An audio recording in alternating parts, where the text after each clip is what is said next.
Luther Burrell will hold face-to-face talks with Rugby Football Union Chief Executive Bill Sweeney in a bid to eradicate racism from the sport.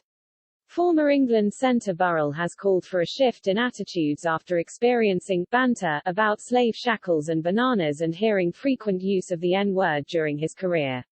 His revelations in the Mail on Sunday have shocked the rugby world, and on Sunday Sweeney and Premiership Chief Executive Simon Massie-Taylor both issued apologies to Burrell, 32, for what he has had to go through. The former Leeds, Sale, Northampton and Newcastle midfielder, who won 15 England caps, told Sportsmail, "It was really great to get messages from Simon and Bill regarding what's gone on. They were really concerned and sent their apologies, which is great. It's not necessarily an apology I was looking for by doing this. It's great they want to apologize, but it's about getting racism out of our game. That's where I'm at with it. We had a good conversation and we've scheduled in some time in the next week to get together so we can map out a plan. I give a little bit of advice about where I think change can be made and things can be developed to make our sport a lot more diverse. The main thing for me is doing something about it." Detailing his experiences of racism in rugby, Burrell had said, "Things get said in jest without any thought. Every week, every fortnight, comments about bananas when you're making a smoothie in the morning.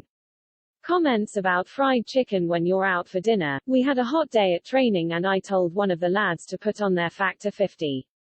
Someone came back and said, 'You don't need it, Luth, put your carrot oil on.' Then another lad jumps in and says, 'No, no, no, he'll need it for where his shackles were as a slave.' People greet you as, 'What's up my N asterisk asterisk asterisk asterisk.' It's not meant in a bad way, but when is it going to change? It's a very, very raw subject. Over the past few years, it's happened a lot. That's the environment." Burrell's bravery in speaking out about his awful experiences has been widely applauded and he hopes it can lead to change in the future. "I would hate for this to just be a piece of news and then brushed under the carpet for it to be forgotten about," he added. "For me, it is about actionable processes now. Hopefully, we can eradicate racism from rugby, but it's going to take time."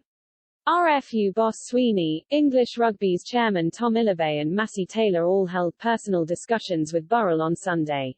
Burrell, whose father Jeff has roots in Jamaica, also revealed that he has spoken to former Yorkshire cricketer Azeen Rafiq on Sunday about his experiences of racism in his own sport.